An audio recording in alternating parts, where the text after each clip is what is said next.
J'hésitais à partir à l'école du dimanche. Et finalement, je vais rester là. Parce que je vous ai préparé un message. J'avais à cœur de vous amener ce matin. Vous entendez bien? Oui. J'ai eu à cœur de vous amener ce message ce matin. Et puis je précise que ce message s'applique à moi en premier et à chaque chrétien qui a décidé de suivre et d'obéir à Jésus-Christ. Le titre de mon message, c'est « Que la lumière soit ». J'ai rajouté quelques photos que j'ai eu la chance de pouvoir prendre, sauf la dernière. Voilà, et puis je vais commencer donc par lire dans Romains chapitre 12. Je vais lire le chapitre entier et je le projette. La vie nouvelle au service de Dieu. Frères, puisque Dieu a ainsi manifesté sa bonté pour nous, je vous exhorte à vous offrir vous-même en sacrifice vivant, réservé à Dieu et qui lui est agréable. C'est là le véritable culte que vous lui devez. Ne vous conformez pas aux habitudes de ce monde, mais laissez Dieu vous transformer et vous donner une intelligence nouvelle. Vous pourrez alors discerner ce que Dieu veut, ce qui est bien, ce qui lui est agréable et ce qui est parfait. À cause du don que Dieu m'a accordé dans sa bonté, je le dis à vous tous. N'ayez pas une opinion de vous-même plus haute qu'il ne faut, ayez au contraire des pensées modestes, chacun selon la part de foi que Dieu lui a donnée. Nous avons un seul corps, mais avec plusieurs parties qui ont toutes des fonctions différentes. De même, bien que nous soyons nombreux, nous formons un seul corps dans l'union avec le Christ, et nous sommes tous unis les uns aux autres comme les parties d'un même corps. Nous avons des dons différents à utiliser selon ce que Dieu a accordé gratuitement à chacun. Si l'un de nous a le don de transmettre des messages reçus de Dieu, il doit le faire selon la foi. Si un autre a le don de servir, qu'il serve. Celui qui a le don d'enseigner doit enseigner. Celui qui a le don d'encourager les autres doit les encourager. Que celui qui donne ses biens le fasse avec une entière générosité. Que celui qui dirige le fasse avec soin. Que celui qui aide les malheureux le fasse avec joie. L'amour doit être sincère. Détestez le mal, attachez-vous au bien. Ayez de l'affection les uns pour les autres comme des frères qui s'aiment. Mettez du zèle à vous respecter les uns les autres. Soyez actifs et non paresseux, servez le Seigneur avec un cœur plein d'ardeur. Soyez joyeux à cause de votre espérance, soyez patients dans la détresse, priez avec fidélité. Venez en aide à vos frères dans le besoin et pratiquez sans cesse l'hospitalité. Demandez la bénédiction de Dieu pour ceux qui vous persécutent, demandez-lui de les bénir et non de les maudire. Réjouissez-vous avec ceux qui sont dans la joie, pleurez avec ceux qui pleurent, vivez en bon accord les uns avec les autres, n'ayez pas la folie des grandeurs, mais acceptez des tâches modestes. Ne vous prenez pas pour des sages, ne rendez à personne le mal pour le mal, efforcez-vous de faire le bien devant tous les hommes. S'il est possible, et dans la mesure où cela dépend de vous, vivez en paix avec tous les hommes. Mes chers amis, ne vous vengez pas vous-même, mais laissez agir la colère de Dieu. Car l'Écriture déclare « C'est moi qui tirerai vengeance, c'est moi qui paierai de retour, dit le Seigneur. » Et aussi, si ton ennemi a faim, donne-lui à manger, s'il a soif, donne-lui à boire, car en agissant ainsi, ce sera comme si tu amassais des charbons ardents sur sa tête. Ne te laisse pas vaincre par le mal, sois au contraire vainqueur du mal par le bien. Voilà pour la lecture. Quel programme?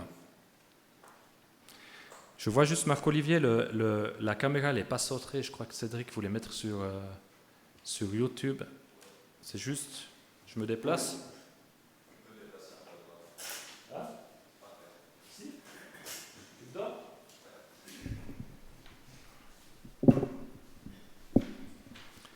Voilà. Donc voilà pour la lecture de ce matin. Quel programme?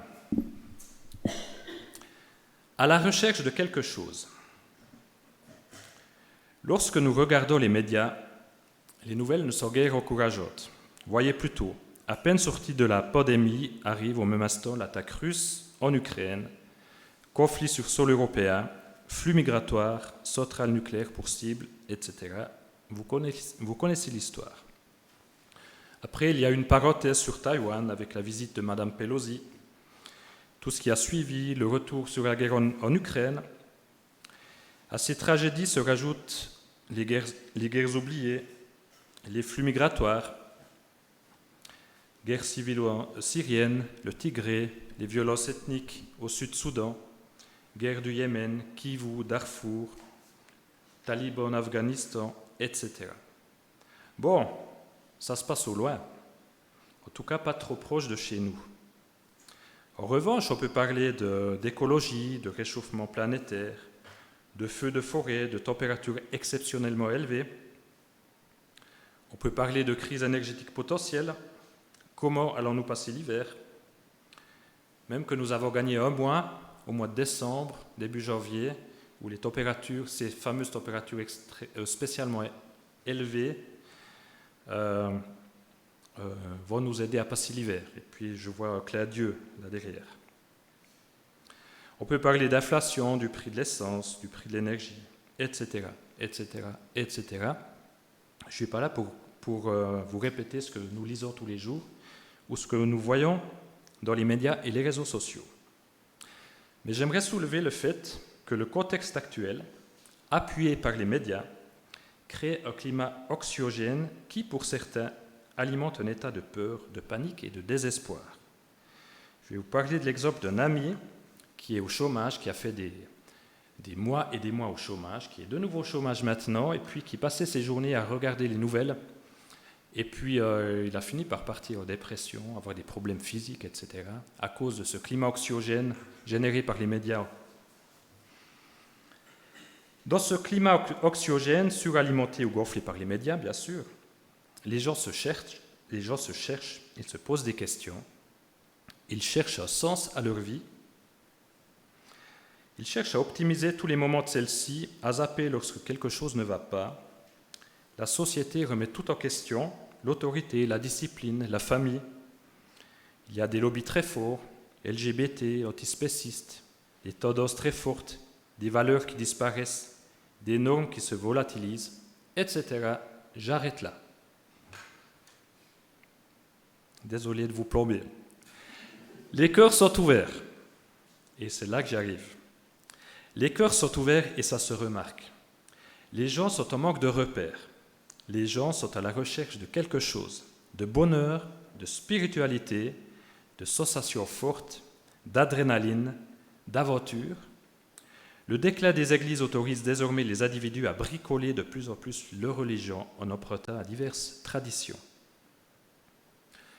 Petite parenthèse, Amos, le berger Amos dans l'Ancien Testament, c'est un berger qui vit dans une ville appelée Tekoa, comme le thé Tekoa, que vous connaissez peut-être, environ 20 km au sud de Jérusalem. Et puis le Seigneur l'appelle à prophétiser au royaume du Nord, donc au royaume d'Israël. Un appel auquel il ne s'attend pas, mais qu'il remplit fidèlement. Il a alors 5 visions, et puis la 4e de ces visions, c'est la suivante. Dans Amos 8, « Les jours viennent, déclare le Seigneur, où j'enverrai la famine dans le pays, non pas la faim du pain et la soif de l'eau, mais la faim et la soif d'entendre les paroles de l'Éternel. Ils erreront alors d'une mer à l'autre, du nord à l'est, ils iront çà et là pour chercher la parole de l'Éternel et ils ne la trouveront pas. » Eh bien, je pense que nous vivons une période telle que celle-ci, où les gens ont besoin d'entendre les paroles de l'Éternel.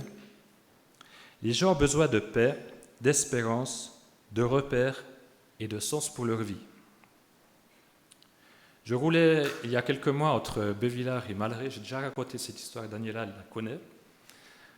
Entre Bévillars et Malray, et puis au niveau du cinéma à Bévillars, il y a quelqu'un qui faisait de l'autostop, et puis moi j'étais tout content de reprendre un stopper avec moi, ça arrive rarement.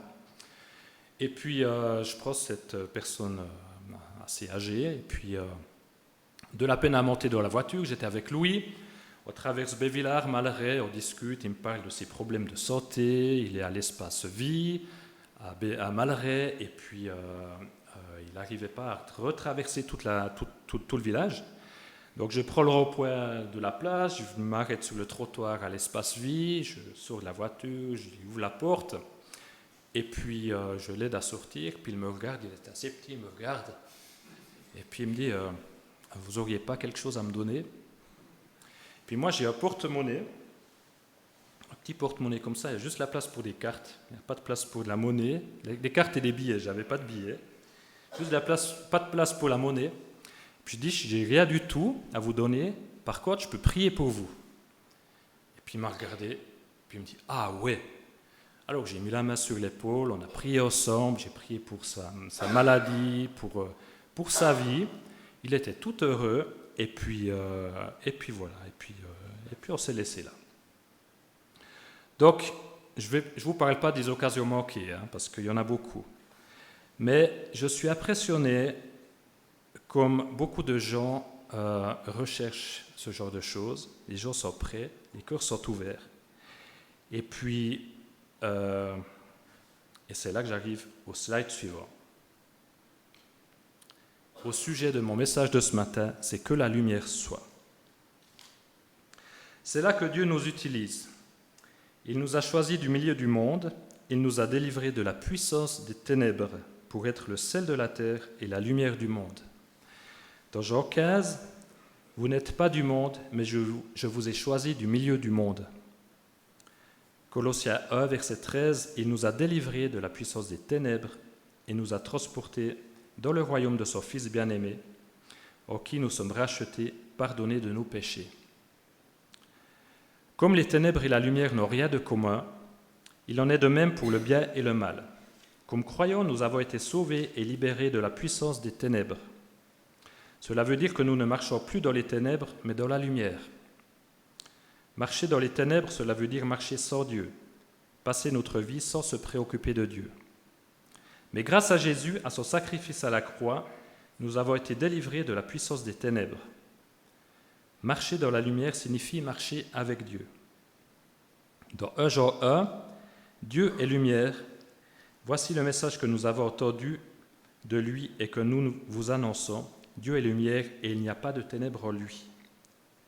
Mais si nous marchons dans la lumière, tout comme Dieu lui-même est dans la lumière, nous sommes en communion les uns avec les autres et le sang de Christ, son Fils, nous purifie de tout péché. Éphésiens 5 nous montre comment marcher dans la lumière. Dans Éphésiens 5, verset 8, « Car si autrefois vous étiez ténèbres, maintenant vous êtes lumière dans le Seigneur. Conduisez-vous comme des enfants de lumière. Le fruit de l'Esprit consiste en effet dans toute forme de bonté, de justice et de vérité. Discernez ce qui est agréable au Seigneur. » Et puis, dans Matthieu 5, verset 13, « Vous êtes le sel de la terre, mais si le sel perd sa saveur, avec quoi la lui rendra-t-on ? Il ne sert plus à rien, plus qu'à être jeté dehors et piétiné par les hommes. Vous êtes la lumière du monde. Une ville située sur une montagne ne peut être cachée. » Je vais mettre ça un peu plus haut parce que je n'arrive pas à lire. Je deviens vieux.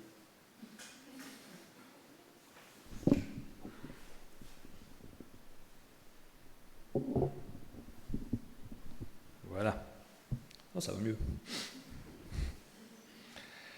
Donc, une ville située sur une montagne ne peut pas être cachée et on n'allume pas non plus une lampe pour la mettre sous un seau, mais on la met sur son support et elle éclaire tous ceux qui sont dans la maison. Nous sommes la lumière du monde, que la lumière soit. Maintenant, je vais amener 4 raisons pourquoi briller. La première des raisons, c'est parce que Jésus a brillé sur nous en premier. Dieu a tout fait pour nous. Il nous a tellement aimés qu'il a donné son Fils unique, Jésus-Christ, pour mourir sur la croix, pour nous sauver. Il a fait cela par amour pour nous, pour moi, pour toi et pour les autres. En effet, Dieu a tant aimé le monde qu'il a donné son Fils unique, afin que quiconque croit en lui ne périsse pas, mais ait la vie éternelle. Dieu, en effet, n'a pas envoyé son Fils dans le monde pour juger le monde, mais pour que le monde soit sauvé par lui. Celui qui croit en lui n'est pas jugé, mais celui qui ne croit pas est déjà jugé parce qu'il n'a pas cru au nom du Fils unique de Dieu. La lumière est venue dans le monde et les hommes ont préféré les ténèbres à la lumière parce que leur manière d'agir était mauvaise. Donc cet énorme don gratuit de Dieu, pour nous, induit que nous partagions ce message d'espoir avec nos proches. La deuxième raison de briller, c'est parce que Dieu nous le demande. Et puis là, il y a beaucoup d'exemples dans la Bible, ou beaucoup de demandes dans la Bible de Dieu. Déjà dans Matthieu 5, comme je l'ai lu tout à l'heure, que de la même manière, votre lumière brille devant les hommes, afin qu'ils voient votre belle manière d'agir, et qu'ainsi ils célèbrent la gloire de votre Père céleste. Jésus nous demande de faire fructifier ce que nous avons reçu. Vous vous souvenez de la parabole des talents ou des 3 serviteurs?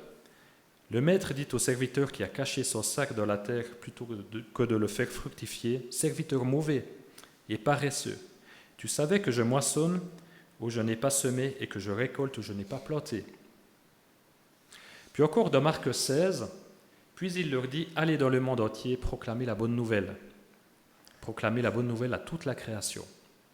Dans Matthieu 28, « Allez donc, faites de toutes les nations des disciples, baptisez-les au nom du Père, du Fils et du Saint-Esprit, et enseignez-leur à mettre en pratique tout ce que je vous ai prescrit. » Puis Paul aux Éphésiens 5, « Autrefois vous étiez ténèbres et maintenant vous êtes lumière. Lumière dans le Seigneur, marchez comme des enfants de lumière, car le fruit de la lumière consiste en toutes sortes de bonté, de justice et de vérité. » Ensuite, pourquoi briller? Pour suivre l'exemple de Christ. Jésus-Christ, la lumière du monde, est l'exemple par excellence. Il a été la démonstration de l'amour du prochain. Il enseignait, il priait, il baptisait, il guérissait.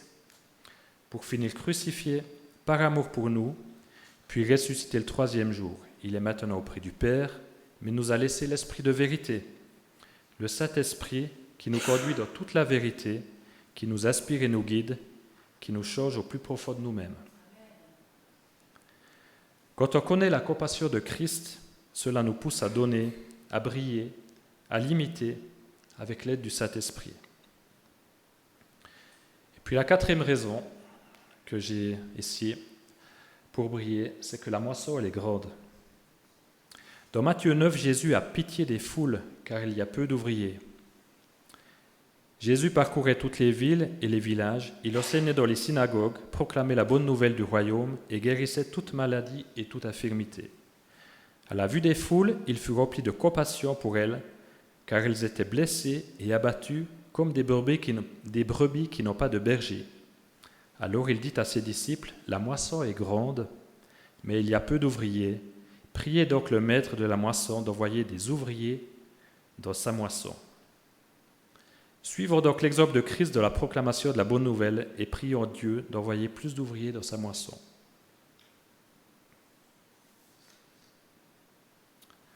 Comment briller? Alors là, j'ai 4 manières de briller. Dieu ne nous demande pas forcément d'aller en Corée du Nord pour faire des disciples. Heureusement. Mais cela commence autour de moi. Mon frère, ma sœur, mes parents, mes enfants, mon conjoint, puis mon voisin, mon voisinage, mon cercle d'amis, mon environnement professionnel, sportif. Donc les 4 manières de briller que j'ai sélectionnées, la première c'est d'être prêt. Je pense que la première des choses est d'être prêt à saisir les occasions. Quand je prie le matin pour que Dieu me mette quelqu'un sur mon chemin, je me mets à sa disposition. Et lorsque l'occasion se présente, je serai prêt à la saisir. J'aurai l'esprit disposé à cela. Ou du moins, je manquerai moins d'occasions. Alors, je vais vous raconter encore une histoire. J'étais à Düsseldorf. J'avais un vol à l'aéroport de Düsseldorf, à l'hôtel. J'avais un vol tôt le matin, donc je dormais à l'hôtel. Peut-être que Michael connaît le maritime à Düsseldorf. Et puis le matin, avant de partir de l'hôtel, je priais et j'ai demandé à Dieu de me mettre quelqu'un sur mon chemin. Puis je quitte l'hôtel, je vais au terminal, il y avait 300 mètres à marcher à peu près. Je marche 200 mètres, il y a une dame qui vient vers moi, une dame voilée, et puis qui me demande de l'aide, de l'argent pour sa famille, ses enfants, etc. Et puis moi, j'avais de nouveau toujours mon petit porte-monnaie, machin, sans pièces de monnaie, et puis sans billets. Alors, et puis non, j'étais pas précis, c'est pas vrai. Et bien j'ai dit, ich habe kein Geld, et puis je suis parti tout droit. Puis je fais 30 mètres, puis après je me dis, mais t'es bête ou bien tu viens de prier Dieu, qui te mette quelqu'un sur ton chemin, tu sors de l'hôtel, quelqu'un sur ton chemin, et tu passes tout droit. Et puis au même moment, j'ai pensé que dans ma valise, j'avais un porte-monnaie d'euros. Alors je me suis arrêté, j'ai posé ma valise par terre, je l'ai ouverte, je suis allé au fond de la valise, j'ai sorti mon porte-monnaie, j'ai fermé ma valise, j'ai fait demi-tour, j'ai marché 30 mètres, je suis allé vers cette dame. Et puis j'ai donné tout ce que j'avais, les 30 euros que j'avais dans mon porte-monnaie, j'ai vraiment eu à cœur cette dame. Et puis elle a été tellement touchée, elle m'a dit, je vais prier Allah pour qu'il prenne soin de vous. Et puis moi j'ai dit, je vais prier mon Dieu qu'il vous bénisse et qu'il vous garde. Et puis voilà, ça s'est arrêté là, mais je me suis ramassé une claque un petit peu là, ce matin-là, parce que voilà, prie Dieu pour être prêt, et puis finalement, voilà. Donc être prêt. Et puis une autre manière d'être prêt, c'est d'avoir conscience de la gravité des choses, de la situation. Tous sont péchés et sont privés de la gloire de Dieu. Le salaire du péché, c'est la mort, mais le don gratuit de Dieu, c'est la vie éternelle. Si vous connaissez cette image, le Titanic, si je suis dans un bateau en train de couler, que j'ai mon gilet, je voulais dire mon gilet pare-balles, mon gilet de sauvetage, pardon, et puis que je sais où est le stock de gilets de sauvetage, est-ce que je ne vais pas le dire à tout le monde dans le bateau ? La vie n'est-elle pas quelque part comme cela ? Notre priorité devrait être de faire avancer le royaume de Dieu. Si c'est le cas, tout finalement devra découler de cela. Une deuxième manière de briller, c'est d'être différent. Ne vous conformez pas aux habitudes de ce monde, dans Romains 12, on l'a lu tout à l'heure. Mais laissez Dieu vous transformer et vous donner une intelligence nouvelle. Vous pourrez alors discerner ce que Dieu veut, ce qui est bien, ce qui lui est agréable et ce qui est parfait. On est tous pécheurs, moi le premier, mais on est censé s'améliorer, tendre vers la sainteté. Je sais, je roule parfois trop vite, je convoite, j'ai des mauvaises pensées, des mauvais jugements, des mauvaises réactions. Je manque des occasions à parler de Dieu, mais je travaille à améliorer tout cela avec l'aide de Dieu. L'attitude du chrétien doit être différente.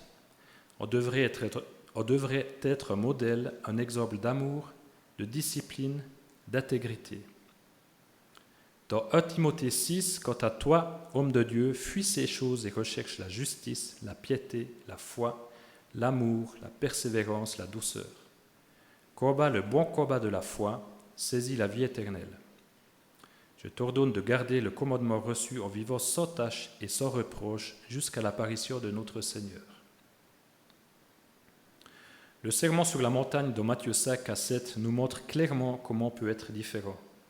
Jésus y parle du vrai bonheur, du sel et la lumière, de la colère, de l'adultère, du divorce, des serments, de la vengeance, de l'amour pour les ennemis, les dons aux pauvres, la prière, le jeûne, la richesse dans le ciel, l'argent, le jugement de l'autre, faire ce que l'on dit, etc. Je vous conseille de le lire, de le relire dans Matthieu 5 à 7. Donc être différent, c'est là où le monde licencie, par exemple, donner une chance supplémentaire. Là où le monde critique, mettre en avant les qualités. Là où le monde se plaint, faire preuve de contentement. Là où le monde baisse les bras, c'est persévérer avec l'aide de Dieu. Là où le monde rejette, c'est accueillir. Là où le monde divise, c'est rassembler. Là où le monde écrase, là où le rabaisse, c'est encourager, c'est relever. Là où le monde maudit, c'est bénir. Là où le monde se fond dans la masse, c'est afficher nos valeurs. Là où le monde dérape, c'est se soucier d'annoncer le message de joie, de paix, d'espoir et d'amour contenu dans la Bible. On l'a lu aussi dans Romains, comment être différent. Soyez joyeux, soyez patients, venez en aide à vos frères, pratiquez l'hospitalité, pleurez avec ceux qui pleurent, etc. Ne rendez à personne le mal pour le mal. Ne te laisse pas vaincre par le mal, sois au contraire vainqueur du mal par le bien. Au lieu de réagir parfois avec rancune envers ceux qui nous maltraitent, Jésus veut que nous discernions leurs besoins les plus profonds et que nous fassions tout notre possible pour y répondre. Alors, l'amour a un pouvoir incomparable. Il va encore nous arriver d'avoir un différend avec notre conjoint, avec un ami, avec un voisin, un membre de la famille, et nous aurons toujours le choix de dormir sous notre colère et de nous laisser vaincre par le mal. Par contre, si on revient avec le bien envers la personne qui nous a fait du mal, nous désarmons celle-ci encore une fois par le pouvoir de l'amour. Détourne-toi du mal et fais le bien, dans Psaume 34, recherche la paix et poursuis-la. Troisième manière de briller, c'est de mettre nos dons à profit. En mettant nos dons à profit, donc je l'ai lu tout à l'heure de Romains 12, nous avons des dons différents à utiliser selon ce que Dieu a accordé gratuitement à chacun. On a parlé de dons de transmettre des messages reçus de Dieu. Il faut le faire. Si on a le don de service, on doit servir. Si on a le don d'enseigner, il faut enseigner. Si on a le don d'encourager, on doit encourager. Si on a le don de donner ses biens, qu'on le fasse avec une entière générosité. Si on a le don de diriger, qu'on le fasse avec soin. Si on a le don d'aider les malheureux, qu'on le fasse avec joie. Donc on a tous des dons différents. Pour certains, ça sera d'encourager. Pour d'autres, ce sera des visites à l'hôpital. Pour d'autres, ça sera de prier pour des malades. Pour d'autres, ça sera de partager des versets bibliques. Pour d'autres, des services, des chants, de la louange, du soutien scolaire. D'autres seront évangélistes, etc. Chacun dans son domaine où Dieu nous a placés. Et puis la quatrième manière de briller, certainement la plus importante, c'est d'aimer. Dans Matthieu 5, Jésus nous rappelle le commandement le plus important, c'est « Tu aimeras le Seigneur ton Dieu de tout ton cœur, de toute ton âme et de toute ta pensée ». C'est le premier, le plus grand commandement, et le second qui lui est semblable, « Tu aimeras ton prochain comme toi-même ». Aimer notre prochain, c'est quoi? C'est lui accorder du temps, c'est se considérer comme inférieur à lui, c'est vouloir apprendre de lui, c'est s'intéresser à lui, c'est être attentif à ses besoins, c'est prier pour lui et c'est se soucier de son âme. Romains 12, que l'on a lu tout à l'heure, l'amour doit être sincère, détestez le mal, attachez-vous au bien, ayez de l'affection les uns pour les autres, comme des frères qui s'aiment, mettez du zèle à vous respecter les uns les autres. L'avant-dernier point que j'aimerais traiter, c'est reconnaissons nos limites. Et je dirais en Corinthiens 3, verset 7, « Ainsi, ce n'est pas celui qui plante, ni celui qui arrose qui compte, mais Dieu qui donne la croissance. Celui qui plante et celui qui arrose sont égaux, et chacun recevra sa propre récompense en fonction de son propre travail. En effet, nous sommes ouvriers avec Dieu. Vous êtes le champ de Dieu, la construction de Dieu. Conformément à la grâce que Dieu m'a donnée, j'ai posé le fondement comme un sage architecte et un autre construit dessus. Nous sommes des collaborateurs de Dieu. Moi, j'ai fait les fondations, quelqu'un d'autre y a construit dessus. Nous ne sommes pas dans l'obligation de nous acharner avec une personne qui ne veut rien savoir. Notre mandat n'est pas de convaincre ou de rentrer dans des débats inutiles, comme si Dieu avait besoin qu'on le défende. Se borner avec une personne qui refuse de se réconcilier avec Dieu, c'est tout simplement pas sage. Nous gaspillons notre temps, notre énergie, nos ressources. Ce n'est pas nécessaire. J'ai un ami, on passe toujours des heures et des heures à essayer de se convaincre que Dieu existe et tout, mais c'est des discussions qui mènent à rien finalement. pas à grand-chose. Et puis finalement, il faut prier et faire confiance à Dieu. Notre appel n'est pas de convertir les gens, on doit les aimer, on doit semer. Notre monde définit le succès en fonction des résultats. Ce que tu possèdes, ce que tu contrôles et ce que tu as accompli. Dieu définit le succès en fonction de notre obéissance envers lui. Le monde demande quel résultat tu as achevé. Dieu demande, as-tu été fidèle dans mes voies? Dans Ecclésiaste 12, crains Dieu et respecte ses commandements, car c'est ce que doit faire tout homme. Donc reconnaissons nos limites. Ce que l'on doit faire, c'est briller intensément, aimer généreusement, prier pour nos prochains et faisons confiance au Seigneur, laissant le Saint-Esprit faire.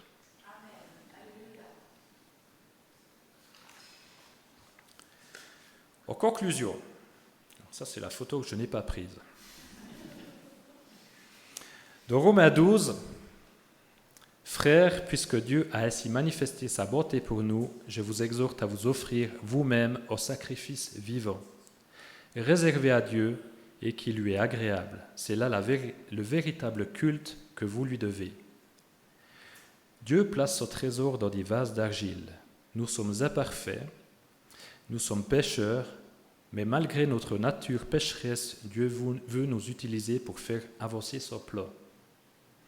Allons, brillons, semons et aimons. Allons, brillons, semons et aimons. L'évangélisation, ce n'est pas seulement une fois par année au Turning, ou pas seulement lors des concerts de Noël, ou pas seulement aller prier avec des malades dans la rue. L'évangélisation, ça doit être tous les jours, dans toutes nos relations, notre voisinage, notre famille, notre travail, notre environnement, chacun dans son domaine où Dieu nous a placés, le sport, le travail, le hobby, la famille et les amis.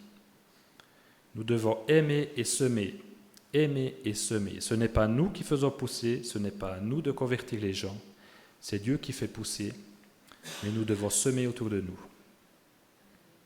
Et moi, pourquoi suis-je connu? Pour mon amour pour Dieu?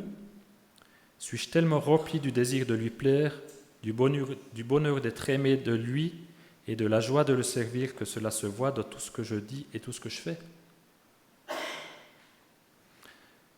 Aujourd'hui, en ce début d'année, c'est peut-être pas trop tard pour ajouter une résolution sur notre liste qui est certainement déjà longue, comme par exemple de demander chaque matin à Dieu de placer quelqu'un sur notre chemin pour nous offrir l'occasion de briller, d'annoncer les messages de joie, de paix, d'espoir et d'amour contenus dans la Bible. J'aimerais nous encourager à marcher dans la lumière, à porter les fruits de la lumière. Démarquons-nous aujourd'hui, posons des gestes de bonté, de justice, parlons avec amour aux gens autour de nous, apportons un mot d'encouragement à quelqu'un qui en a besoin, faisons un sourire à une personne qui semble triste et n'oublions pas, nous sommes la lumière du monde. Amen.